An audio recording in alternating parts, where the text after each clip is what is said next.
Interesting topic. చాలా మంది పసిడి ప్రియులకు $1,000,000 క్వశ్చన్, బంగారం కొనాలా అమ్మాలా, ఇది కరెక్ట్ టైం అయినా కాదా అని చెప్పేసి. ఎంజీ రావు గారు, 1,35,000 10 గ్రాములకు ధర ఆల్ టైమ్ హైకి చేరుకుంది. ఆ తర్వాత కొంచెం డౌన్ అయింది, 10,000 తగ్గింది, కానీ 2 రోజులుగా మళ్ళీ పెరుగుతున్న పరిస్థితి. అంటే చాలామందికి ఉన్న డౌట్, అంటే 2024 తర్వాత ఎస్పెషల్లీ 2025లో గోల్డ్ ఎంత పెరిగింది అనేది ఎవరు ఊహించలేదు, అంచనాలకు మించి పెరిగింది. మరి 2030 నాటికి ఎంతవరకు చేరవచ్చు, అది 3, 4, 5 అని చెప్పి లెక్కలేసుకుంటూ ఉన్నారు చాలామంది. సో మీ అంచనా ఏంటి, అండ్ గోల్డ్ కొనాలి అనుకునే వాళ్ళకి మీరు ఇచ్చే సలహా ఏంటి? ఎస్ అండి, ఇప్పుడు గోల్డ్ రేటు చూస్తే ప్రస్తుతం గోల్డ్ రేటు సుమారు 1,35,000 ఉంది. ఏదో కొంచెం అప్పుడప్పుడు తగ్గినట్టు కనిపిస్తాయి, కానీ అది ట్రెండ్ మాత్రం పెరుగుతూనే ఉంటుంది. ఇంకా ఎప్పుడు అది తగ్గుదలని జరగదు. నేను ఎందుకు చెప్తున్నాను అంటే, గత 10 సంవత్సరాల నుంచి గోల్డ్ చూస్తే ఎప్పుడైనా అది పెరిగిన దానికి ఎప్పుడైనా తగ్గడం చూసారా? ప్రతి సంవత్సరం సరాసరి చూస్తే ఇప్పుడు 2024లో దీని ధర 72,000 ఉంది. ఇప్పుడు ఆల్మోస్ట్ డబుల్ అయి 1,35,000 అయింది. మళ్ళా 72,000 2024 రేటుకి వెళ్తుందా? అందరూ చెప్పగలుగుతాం, అది వెళ్ళదు. కామన్ మ్యాన్ కూడా అంచనా వేయగలుగుతారు, సామాన్య గృహిణి కూడా. అది ఎట్టి పరిస్థితుల్లో తగ్గదు. తగ్గిన ఇప్పుడు 1,35,000 తగ్గిన 10,000 20,000 తగ్గింది. 1,10,000 1,00,000 తగ్గి ఎప్పుడూ తగ్గదు, పెరుగుతూనే ఉంటుంది. అదేవిధంగా 2019లో 35,000 ఉంది, 2022లో 52,000కి పెరిగింది. అది మళ్ళీ 2024లో 72,000, 2025లో 1,00,000. ఇప్పుడు ప్రస్తుతం చూస్తే 1,35,000 దగ్గర ఉంది. ఇది ఎప్పుడు పెరిగే ట్రెండే. ఇలా పెరగడానికి ఎందుకు కారణాలంటే, నేను ఎప్పుడు కొన్ని కారణాలు మీకు చెప్తాను. దీని ఆధారంగా 2030 నాటికి బంగారం ధర ఎలా ఉండబోతుంది, మరి ఏం చేయాలి, మదుపు చేయాలంటే నేను చెప్తానండి. ఇప్పుడు 2030 నాటికి బంగారం ధర ఎంత ఉండబోతుంది అనడానికి కొన్ని కారణాలు డిసైడ్ చేస్తాయి. Some factors will decide what would be the rate of the gold by 2030 అని మనం చెప్పొచ్చు.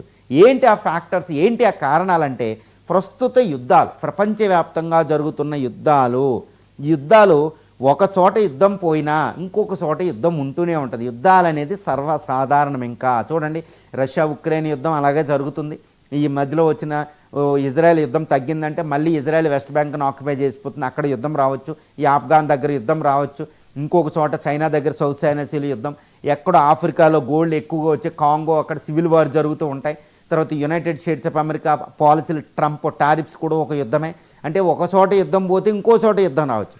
యుద్ధాలు కొనసాగుతూనే ఉంటాయి, అశాంతి ఉంటూనే, లేకపోతే యుద్ధ భయం కూడా ఒక కారణమే ఒక్కోసారి.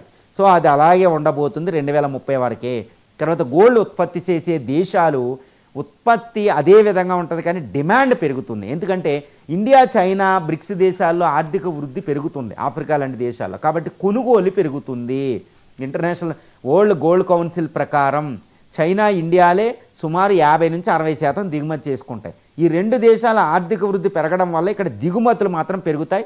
ఉత్పత్తి ఏది south Africa, US, Canada, Australia, ఈ కాంగో, ఈ ఎక్కువ గోల్డ్ ఉత్పత్తి చేసే దేశాల్లో మాత్రం ఉత్పత్తి పెరిగే అవకాశం లేదు. కొత్తగా గోల్డ్ మైన్స్ కనుక్కున్నా అవి సరిపోవు. సో రెండో ఫ్యాక్టర్ కూడా ఉత్పత్తి తక్కువ, డిమాండ్ ఎక్కువ అనేది సూచిస్తుంది. ప్రపంచంలో అల్లకొల్లోలమైన ఆర్థిక విధానాలు ఇక మూడో ఫ్యాక్టర్. ఫస్ట్ది యుద్ధం అయితే ఈ ఆర్థిక అల్లకొల్లోలం అనేది ముందుగా అలాగే కొనసాగే అవకాశం ఉంది. ఎందుకంటే తర్వాత బ్రిక్స్ కరెన్సీ డాలర్ మధ్యన, అంటే బ్రిక్స్ దేశాలు డాలర్ మధ్య ఒక రకమైన కొల్యూషన్ ఉండడం వల్ల డాలర్ విలువ పడిపోవడం, డాలర్ విలువ పడిపోతే ప్రజలు గోల్డ్ వైపు టర్న్ అవుతారు. అది 4వ కారణం. ఇక 5వ కారణం, ఈ బ్రిక్స్ దేశాలు డెవలపింగ్ కంట్రీస్ అయిన అభివృద్ధి చెందుతున్న India, China, Brazil, south Africa ఈ దేశాలంటే ఎక్కువ బంగారాన్ని నిలవేస్తాయి కేంద్ర బ్యాంకులు. కాబట్టి గోల్డ్ డిమాండ్ అక్కడే ఎక్కువైపోతుంది. ప్రభుత్వమే ఎక్కువ గ్యాదర్ చేసేస్తుంది, సెంట్రల్ బ్యాంక్స్. కాబట్టి గోల్డ్ డిమాండ్ తగ్గదు. కాబట్టి ధర పెరుగుతూనే ఉంటుంది, కానీ తగ్గే ప్రసక్తి లేదు.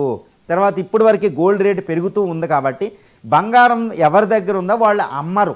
ఎందుకంటే ఇది పెరుగుదల ఉంది కాబట్టి దీన్ని జాగ్రత్తగా దాచుకోవాలనుకుంటారు. కాబట్టి వీలైతే కొంటారు, కానీ అమ్మే పరిస్థితి తక్కువ ఉంటుంది అప్పుడప్పుడు తప్పితే. కాబట్టి ఇంకా గోల్డ్ డిమాండ్ ఎక్కువ అవుతుంది, కానీ మార్కెట్లోకి గోల్డ్ అవైలబిలిటీ తక్కువైపోతుంది. కాబట్టి గోల్డ్ రేటు పెరుగుతూనే ఉంటుంది. మరి 2000 ఇప్పుడు ట్రెండ్ను బట్టి కాకుండా, అంటే 2024లో 72,000 ఉన్నది, 2025 ఈ అక్టోబర్ నాటికి 1,35,000 అయింది, కరెక్టే. మరి ఎంత పెరుగుదల అంటే, ఎంత పెరుగుదల లేకపోయినా 2025 నుంచి 2030 అంటే 30 నాటికి చూసుకుందాం వచ్చే 5 సంవత్సరాల పాటు. ఎందుకంటే మనం మదుపుదారులు ఎప్పుడు కూడా వచ్చే 2-3 సంవత్సరాలు ఎలా ఉంది అనే చూస్తారు. 2030 నాటికి బంగారం ధర సుమారు నా అంచనా ప్రకారం ఈ ఫ్యాక్టర్స్ అన్నీ పరిస్థితి ఆర్థిక, జియోపొలిటికల్, అంతర్జాతీయ, మన డొమెస్టిక్ విధానాలు, సెంట్రల్ బ్యాంక్ విధానాలు, ఈ కరెన్సీల మీద జరిగేది, వడ్డీ రేట్లు, ప్రజల ఉత్పత్తి, డిమాండ్, ఈ సోషియో ఎకనామిక్, పొలిటికల్ అన్ని ఇంటర్నేషనల్ ఇష్యూస్, ఈ వార్ సిచ్యువేషన్, ఇవన్నిటినీ మదింపు చేస్తే, అసెస్ చేస్తే 2030 నాటికి బంగారం ధర అంటే 10 గ్రాములకి ధర ఎంత ఉండబోతుందంటే 3.5 లక్షల నుంచి 4 లక్షల మధ్యలో ఉండబోతుంది. 4 లక్షలు అనేది ఈజీగా 2030 నాటికి ఉండబోతుంది. అంటే ఇప్పుడు అందరూ అనుకుంటారు ఇప్పుడు 1,35,000 ఉంది ఇదే అదుకు అనుకుంటుంటే 2030 నాటికి 4 లక్షలకు చేరుకుంటుందంటే ఫస్ట్ వచ్చేది మనకి స్ట్రైక్ అయ్యే పెద్ద ఆలోచన ఏంటి, మన మైండ్లోకి వచ్చే ఆలోచన మన దగ్గర ఉన్న బంగారాన్ని కొద్దిగా జాగ్రత్తగా చూసుకోండి అని అర్థం. అందువల్ల ప్రజలకు నేను చెప్పేది ఏంటంటే ముఖ్యంగా భారతీయ స్త్రీలకి, గృహిణులకి బంగారం, ఈవెన్ పురుషులు కూడా ఈ మధ్యన బంగారాలు జాగ్రత్తగా పెట్టుకుంటున్నారు. గోల్డ్లో చైన్లు మెళ్ళ వేసుకెళ్ళకుండా ఇంట్లో పెట్టుకునే రోజులు వచ్చినాయి. ఎందుకంటే బంగారం అంత ఇంపార్టెంట్. ఇళ్లల్లో కూడా జాగ్రత్తగా చూసుకుంటున్నారు దొంగలకి. తర్వాత లాకర్లో జాగ్రత్తగా పెట్టుకుంటున్నారు. ఎక్కడైనా తాకట్టు ఉన్నదాన్ని జాగ్రత్త చేసుకుంటున్నారు. ఇప్పుడు నేను అదే చెప్పబోతున్నా. అనవసరంగా ఈ ముత్తూట్లు అక్కడక్కడ ఈ మలబార్ గోల్డ్లో తాకట్టు పెట్టకండి. అయ్యో ఒక పెద్ద మతలబు ఉంది అక్కడ. కేవలం మీరు తాకట్టు పెట్టగలిగితే గవర్నమెంట్ బ్యాంకుల్లో పెట్టుకోండి, అంతేకాని ఈ ప్రైవేట్ బ్యాంకుల్లో ఎన్బీసీల్లో తాకట్టు పెట్టొద్దు. ఎందుకంటే వాళ్ళు రూపాయి వడ్డీ అంటారు కానీ ఒక నెల కట్టకపోతే అది 2 రూపాయలు అవుద్ది. తర్వాత చక్కెర వడ్డీ, బారు, ఆ వడ్డీలు అయిపోయి ఫైనల్గా మీ బంగారం కంటే ఎక్కువ చేసి మీ బంగారం తెచ్చుకోలేరు. జాగ్రత్త. ఆ విషయాన్ని ఒకసారి నేను మాట్లాడతాను విపులీకరంగా. అది ఒక్కటండి. తాకట్టు పెడితే పబ్లిక్ సెక్టార్ బ్యాంక్స్ దగ్గర పెట్టండి, ప్రైవేట్ దగ్గరికి వెళ్ళకండి. ఆ విధంగా మీ బంగారం చేసుకోవచ్చు. ఇప్పుడుగా ఆల్రెడీ తాకట్లో ఉంటే వెంటనే విడిపించుకొని జాగ్రత్తగా చేసుకోండి. 2 తర్వాత వీలైతే బంగారం మరి కొనాలా లేదా అనే వాళ్ళకి నేను ఏం చెప్తానంటే మీరు బంగారం కొనండి, ఆ బంగారాన్ని ఆభరణాల రూపంలో కొనొద్దు. ఎందుకంటే దానికి ఆ రేటు ఈ రేటు తరుగుదల రేటు ఇవన్నీ వేస్తారు, అది మనకు వద్దు. కడ్డీల రూపంలో కొనండి. ఇప్పుడు టీటీ దగ్గర తర్వాత కొన్ని కాయిన్స్ కడ్డీల రూపంలో ఉంటే తరుగుదల ఇవన్నీ చాలా కలిసి వస్తాయి జిఎస్టీ రేట్లు వీటిలో.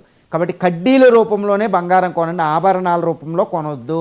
చూడండి లలిత ఆయన మంచిగా యాడిచ్చి ఇది అంటాడు, తరుగుదల రేటు ఇవన్నీ ఉండవు. మీరు అక్కడికి వెళ్ళొద్దు, కడ్డీల రూపంలో కొనండి. బంగారం కొనండి కానీ కడ్డీల రూపంలో, కాయిన్స్ రూపంలో కొనండి. అంతేకాని ఈ 22 క్యారెట్ కూడా 24 క్యారెట్టే మ్యాక్సిమం వీలైనంత వరకు కొనండి, ఆభరణాల రూపంలో కొనొద్దు. తర్వాత ఇంకొకటి విషయం, పెద్ద విషయం ఏంటంటే మీకు ఆల్రెడీ మీ దగ్గర బంగారం ఉంటే కొనుగోలు అంటే అమ్మకం మాత్రం చెయ్యొద్దు, ఎట్టి పరిస్థితుల్లో అమ్మొద్దు, అది జాగ్రత్తగా పెట్టుకోవడం. తర్వాత సేఫ్టీ అనేది చాలా ఇంపార్టెంట్. ఇళ్లల్లో పెట్టుకునే పరిస్థితి ఇప్పుడు లేదు కాబట్టి లాకర్స్ సేఫ్టీగా చూసుకోండి. కొనవలసి వస్తే ఇంకొక రకంగా కడ్డీల రూపంలోతో పాటు ఈటీఎఫ్ అని ఒకటి ఉంటుందండి, గోల్డ్ ఈక్విటీలో డిజిటల్ గోల్డ్ అనే దాని మీద పెట్టుబడులు పెట్టుకోండి. క్రమంగా ఎక్కువ కొనే ఒక్కర్లేదు. ఇప్పుడు ఈ రేట్లో ఒక్కళ్ళైనా ఎవరైనా వెళ్ళి ఒక మధ్యతరగతి వర్గం ఒకేసారి పెద్ద మొత్తంలో కొనేయాలంటే అది చాలా కష్టమండి. కాబట్టి మీరు ఏం చేస్తారు, 40 రూపాయల నుంచి 50 రూపాయల నుంచి ఇప్పుడు ఫోన్పే నుంచి ఈటీఎఫ్ ఉంది, గోల్డ్ జార్ అని చాలా ఉన్నాయి డిజిటల్ గోల్డ్, వాటి మీద పెట్టండి. ప్రతిరోజు ఒక 50 రూపాయలు 100 రూపాయల నుంచి ఎంత వీలైతే అంత వీక్లీ అది కొనుక్కున్నారనుకోండి మంత్లీ. సో మీకు తెలియకుండా గోల్డ్ పోగుపడిపోతుంది అనమాట, ఒక సంవత్సరానికి ఎంత అని. ఈ విధంగా గోల్డ్ని మదుపు చేసుకోవచ్చు. ఇప్పుడు చూస్తే ఈ వడ్డీ రేట్లు వీటి కంటే గోల్డ్ మీద డిజిటల్ గోల్డ్ కొనడమే ఉత్తమం అనిపిస్తుంది అనమాట. ఎట్టి పరిస్థితుల్లో 2030 నాటికి 3.5 లక్షల నుంచి 4 లక్షల మధ్యలో, అంటే 4 లక్షలు దాటే అవకాశం కూడా 2030 నాటికి బంగారం ధర ఉండబోతుంది. చాలా జాగ్రత్తగా గోల్డ్ మీద ఒక పెద్ద కార్యాచరణ, ప్లాన్ ఆఫ్ యాక్షన్, కుటుంబం అంతా కలిసి కూర్చుని దాని మీద మాట్లాడుకుని చాలా జాగ్రత్తగా చేస్తే ఒక అద్భుతమైన పెట్టుబడి అవుతుంది. ల్యాండ్ కంటే ఎక్కువ విలువైంది ఇప్పుడు గోల్డ్ అయిపోతుంది. అదేవిధంగా వెండి కూడా ఉండబోతుంది. వెండి మీద తర్వాత ఒకప్పుడు మళ్ళీ మాట్లాడు. ఇక